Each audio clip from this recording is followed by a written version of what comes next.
I'm to interview a patient, and I'd like to give you some thumbnail sketch of what Gestalt therapy stands for. Gestalt therapy is working on an equation: awareness equal present time equal reality. In contrast to depth psychology, we try to get hold of the obvious, of the surface, of the situation in which we find ourselves, and to develop the emerging Gestalt strictly on the I and thou, here and now basis.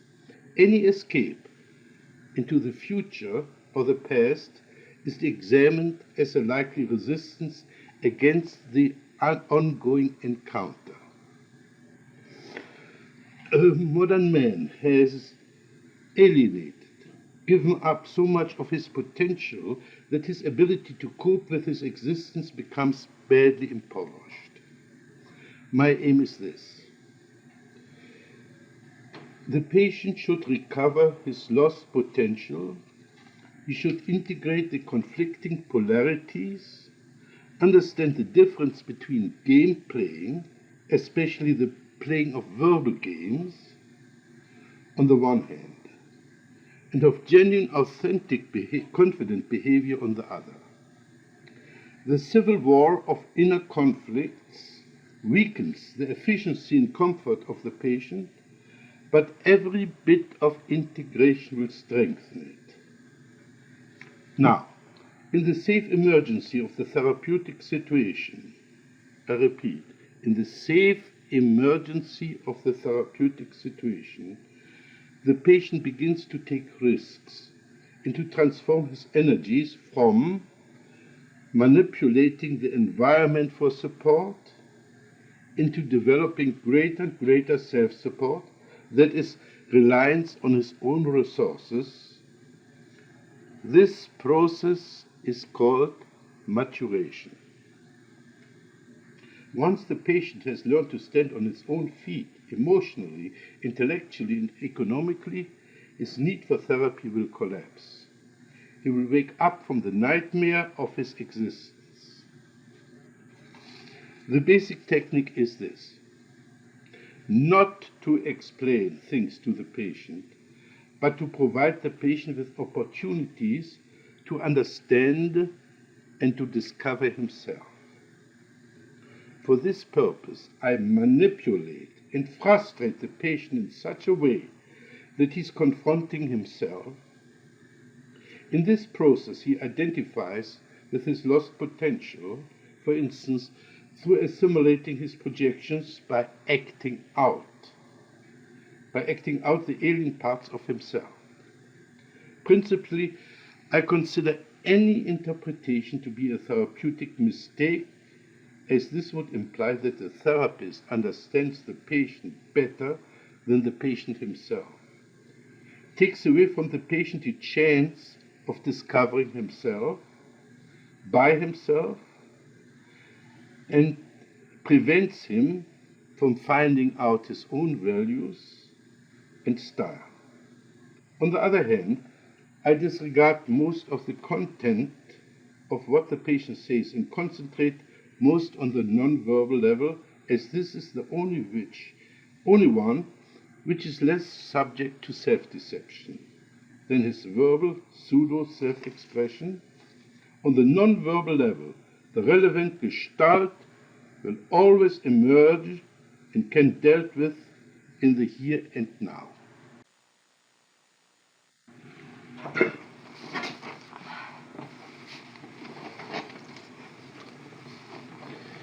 We are going to have an interview for half an hour.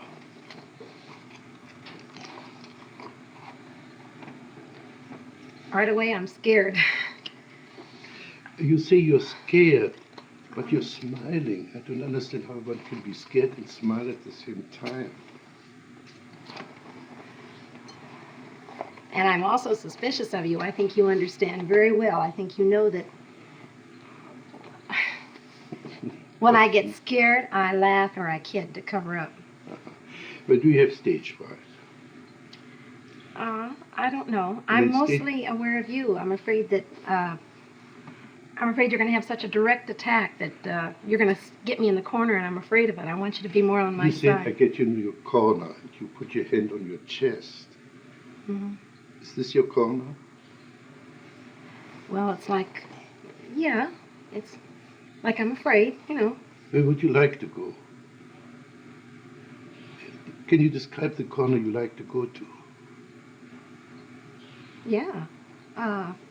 It's back in the corner where I'm completely protected. And there you would be safe for me.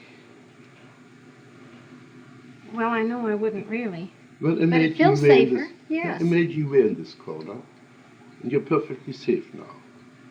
What would you do in that corner? I'd just sit. Just sit. Yes. Now, how long would you sit?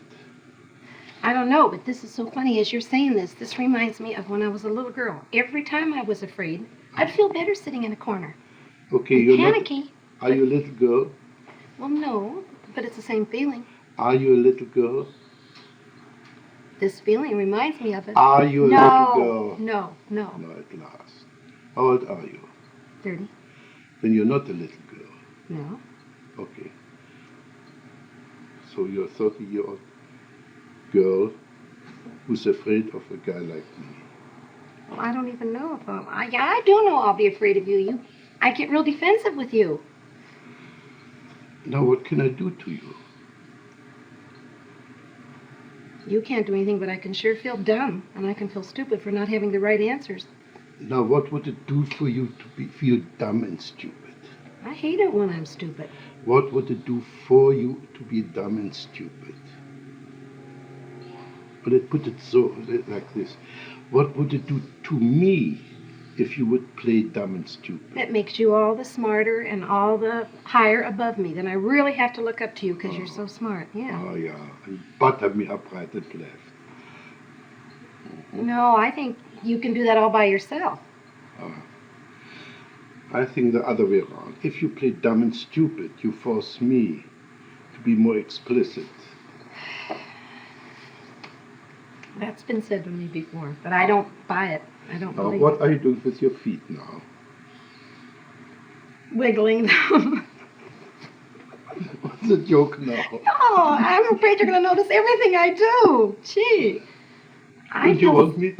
I want you to help me become more relaxed, yes. I don't want to be so defensive with you. I don't like to feel so defensive.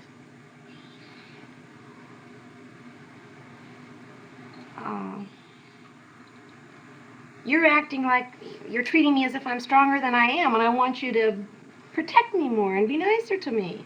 Are you aware of your smile? You don't believe a word what you I say. do too, but I know you're going to pick on me for it. Sure, you're bluff, you're phony. Do you believe, are you meaning that seriously? Yeah.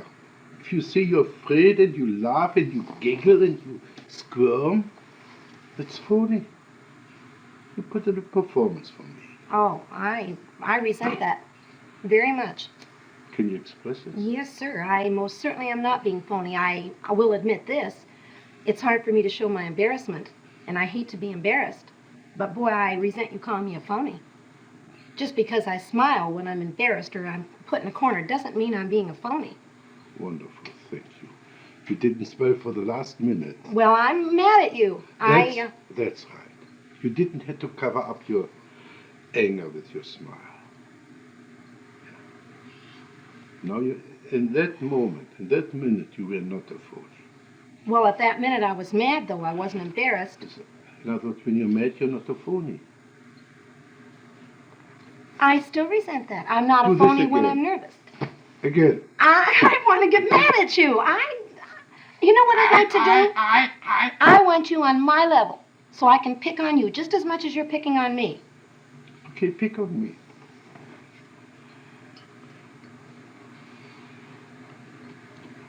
I have to wait till you say something that I can pick on, but What does this mean? Can you develop this movement? I can't find words. I want to. Develop this, as if you were dancing.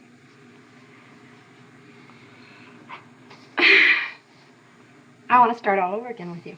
Okay, let's not go over. I know what corner I'd like to put you on. I'd like to ask you a question, and because I have a feeling you don't like me right off the bat, and I want to know if you do. Can you now play Fritz Perls not liking Gloria? What would he say?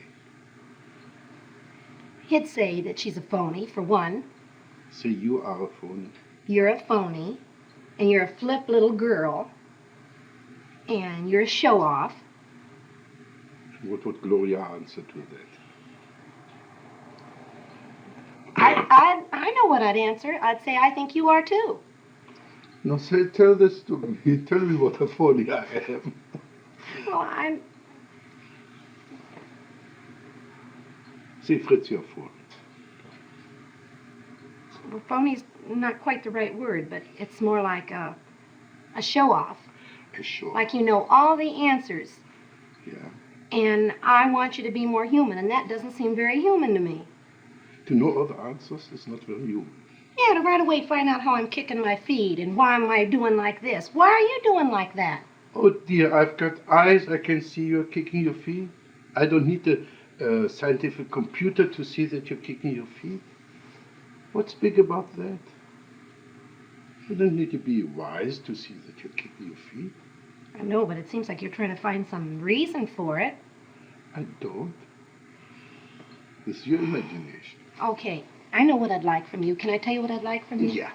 I'd like you to be aware that I'm kicking my feet and to be aware that I'm giggling when I'm really nervous and accept it instead of putting me on the defense of having to explain it. I don't want to have to explain why I'm doing these things. Did I ask you to explain it? You said, why am I? Or what am I doing? No. Well, what am I doing, you said. That's right, kicking your feet. I didn't ask you to explain it. It's your imagination. That's not this Fritz, it's the Fritz of your imagination.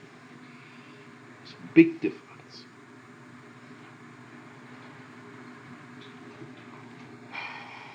Now do this again. Again. How do you feel now? I don't know. Playing stupid. I'm not playing stupid. I You don't see, know I the don't right know. answer. This is playing stupid.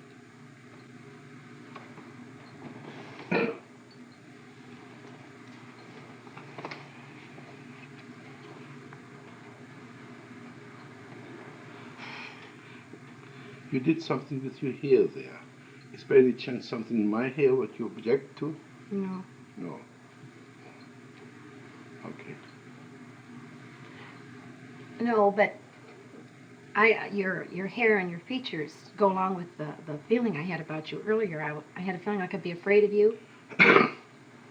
And you're the type of person that seems like you demand so much respect and you're... Please play Fritz. I demand so much respect. Play this Fritz you just saw. Well, you know how smart I am. I know more about psychology than you do, Gloria.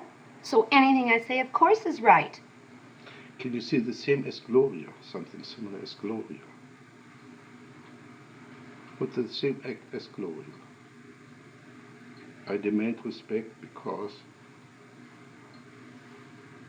I don't know.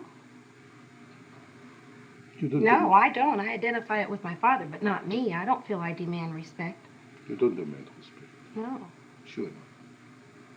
As a matter of fact, I'd like more. I'd like you to respect me more. Now you see, so you demand respect. All right, yes. Yes, as a matter of fact, if I could demand respect from you, I would. Now do it. Who's preventing you except yourself? Because I feel if I get myself out on the corner, you're going to let me just drown. You're not going to help me one bit. And I know that I can't quite come up to standards with you. What should I do when you're in the corner? Encourage me to come out. Ah, you don't have enough courage to come out by yourself. You need somebody pull little mamsel in distress out of a corner. Yes. So anytime you want somebody to pay attention to you, crawl into a corner and wait till the rescuer comes. Yes, that's exactly what I'd like. And this is what I call phony. Pardon me? This is what I call phony. Why is it phony? I'm admitting to you what I am. How is that a phony? That is a phony because Oh. it's a trick, it's a gimmick to crawl into a corner and wait there till somebody comes to your rescue. I'm admitting it. I know what I'm doing. I'm not being phony. I'm not pretending I'm so brave. I resent that. I feel like you're saying unless I come out openly and stand on my own, I'm not a phony. Baloney. I'm just as real sitting in that corner as I am out here all by myself. But you're not sitting in that corner. Well, not now.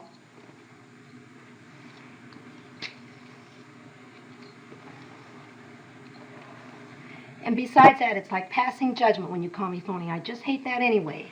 Now we're getting somewhere. I call anybody phony who puts on an act. And if you like somebody and you want to meet this person, to go to this person, tell him, I would like to meet you, I would call not phony. But if you coyishly go into that corner, waiting to be rescued, this I call phony. This I call phony. And I still think you're judgmental. You know what I have a feeling? You've never felt this way in your life. You feel so secure that you don't have to feel. Anybody that does something like this, you're going to pass judgment on their being a phony. Well, I resent it. Good. Now play Fritz passing judgment. You are. You're sitting up there in your big old Fritz, chair. I am Fritz. I pass judgment. Pass judgment on me now. I don't feel close to you at all, Dr. Perls. I feel that's phony. I feel like you're playing one big game.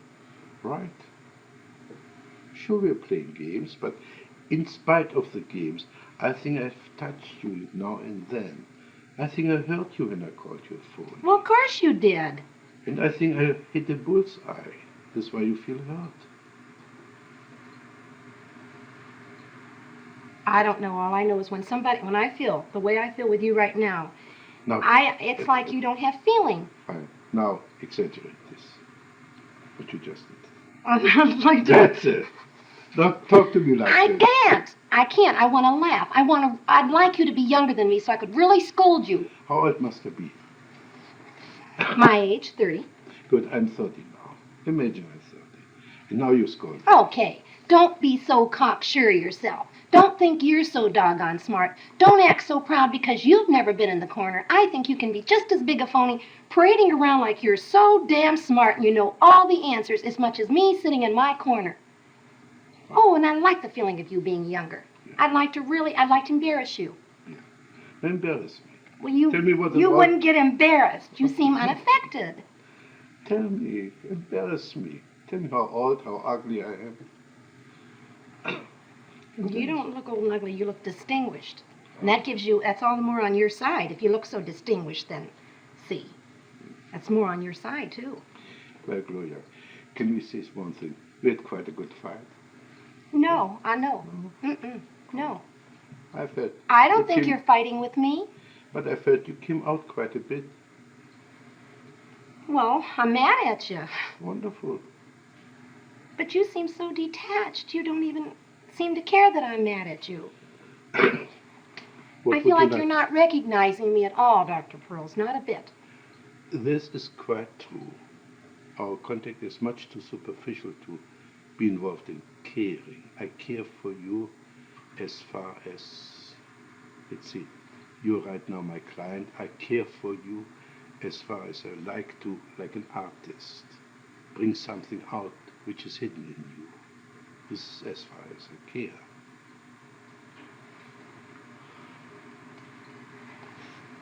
Well, I'd like to feel that it's frustrating. If I were to leave you right now and not see you again, it would frustrate me to feel like there hadn't been more contact. I feel completely out of contact with you. Like I'm talking to the baby that doesn't understand me or something like that. I don't feel like we're a bit in contact, and that frustrates me. That bothers me more than being angry with you. I'd rather we were angry and fought than to have no contact. Yeah, this reminds me of when my husband and I used to fight. He sits there and he listens to me, but he's not even aware of how much I hate him and how mad I am at him. I'd rather affect you. You to really hate me or something. And I feel like you're purposely staying out of contact with me. How should I be? Give me your fantasy. How could I share you my concern with you? I can't say in words. I know the feeling I'd see on you, but I can't say. It's just a feeling like, I don't know. It's like I want you to respect me more as a human being, that I've got feelings. Now we come back to the beginning. So you want respect. Yes, I do. I do. See. This is a different kind of respect than I meant the first Never time, mind, but you need respect. yes. I respect you so much as a human being that I refuse to accept the phony part of yourself and address myself to the genuine part. Right now, the last few minutes, you were wonderfully genuine. You were not playing anymore. I could see you were really hurting. Well, I don't feel I've got a right when I don't like somebody or I disagree with somebody who's doing. If I should respect them, if they're above me, they're superior to me, I don't feel I've got a right to really, really tell you how mad I am at you. That's garbage. You're not jacketing. You're getting back into your safe corner. Well, that's the way it feels. That's what the safe corner feels like to me. That's right. Now go back to your safe corner. Because we have to part very soon. You stayed in your safe corner. You came out for a moment. You nearly met me. You could get a little bit angry with me. Now go back to your safety. I feel like you're telling me the only way you respect me as a human being if I'm aggressive and forceful and strong.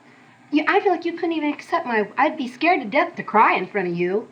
I feel like you'd laugh at me and call me a phony. I feel like you don't accept my weak side only when I'm yelling back at you or hollering at you. You mustn't cry in my presence. Well, I wouldn't even give you the satisfaction. Say this again. No. Say this again. I try not to. I try not to cry in front of you or show my weak spot for fear you'd jump on me again. Are you aware that your eyes are moist? I'm aware that I feel more choky, yes. I feel it. Could you choke me? Pretend, but not for real. Why not for real? Well, because I don't hate you that much. No, you want to choke my tears back. You want me to choke you so you wouldn't cry? If I'd like to choke you, it would be to make you cry. I'd like to see you weak. I'd like to see you hurt and vulnerable. What would this do for you? Make me feel like I have more of a right to be hurt and you wouldn't jump on me so quick. Would you jump on me if I would cry? No. Mm-mm. But I would jump on you if you would cry. You're sure of this? No, I'm not sure of it. What would you like me to do if you were to cry? You're smiling something off. Well, because I got two feelings. I was going to say I'd want you to love me and hug me, but then I thought, no, I don't want to. What's your objection? I'd be scared to be too close to you. Now we're getting somewhere. First you want to be close to me. Now you're afraid to be too close to me. Here's what I'm saying, but... That's right. Now we got the two poles of your existence. But they're two different feelings. Close, I mean emotionally, but not physically. But we've got the two poles of your existence now. Either far away in a corner, or be so close that you get melt into one with the other person. And apparently you travel between the two extremes.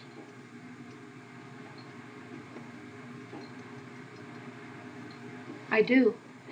You know what I'm thinking? When I am really hurt and really upset about something, and I want someone to love me, like my girlfriend will do it a lot, and she'll come up to hug me, I don't want it. Exactly. See? That's what I'm talking about. You cannot sustain contact. Okay, this is garbage. What are you afraid if you were too close to your girlfriend, if you let her hug you? The only thing I'm aware of is, like when I perspire, it embarrasses me that she'd feel how wet I am. and it should hold my body up close, and I don't know. Just, Are you aware of your facial expression, kind of disgust yes. coming? Now, Yes, I am. do this more. Play this Ugh. again. It's icky. Again. It's just icky. I can just feel what it is. I don't like it. Can you say this to me, Fritz? You're icky.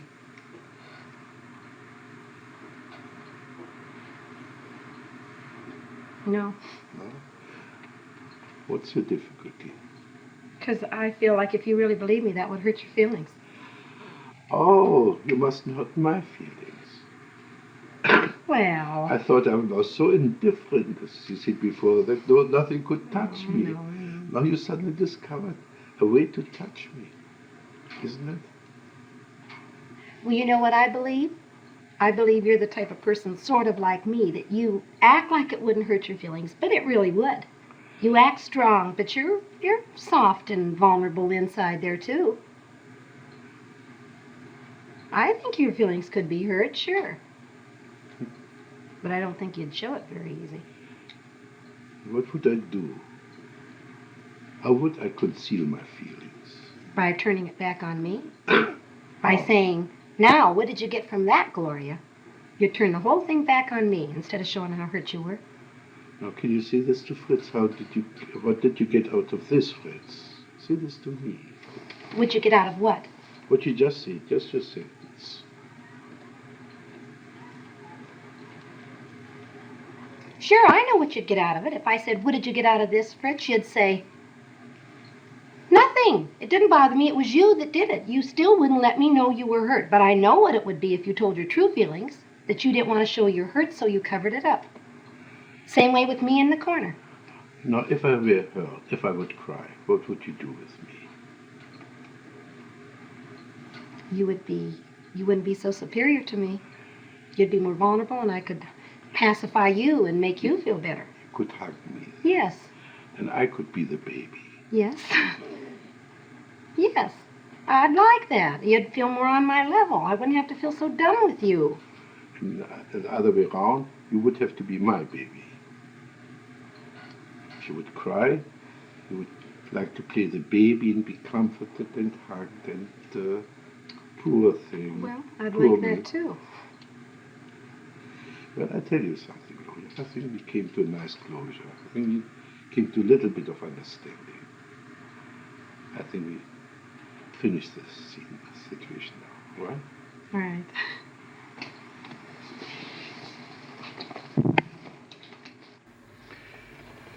The demonstration was, in my opinion, quite successful and consistent with my theoretical outlook. The avoidance of the genuine encounter manifested itself in three ways.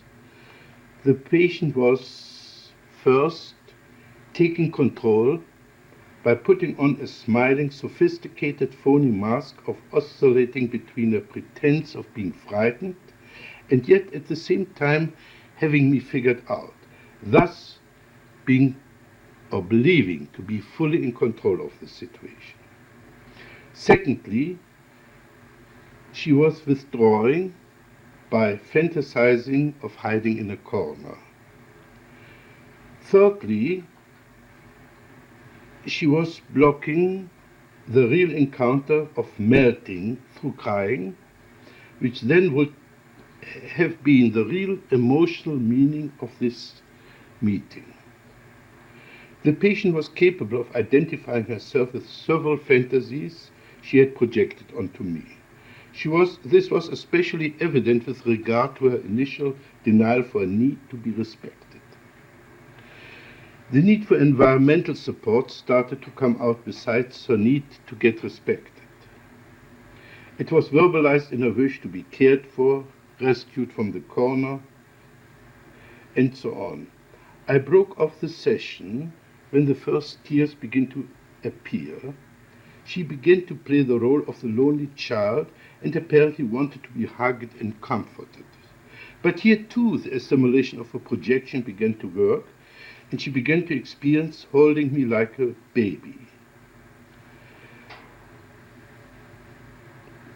Apart from assisting her and assimilating her in some projections, the main therapeutic factor was to show her the inconsistency of her verbal and nonverbal behavior. For instance, saying that she was frightened and smiling at the same time. A frightened person does not smile. Where I failed was in the direction of her embarrassment. This embarrassment was protected by her brazenness and anger. To get to her existential embarrassment, we would have to work through and eliminate the phoniness, that is, the ease with which we can superficially assume any role that is required for a specific situation. This pseudo-adaptation is her way of coping with life. This is about what I got out of this session.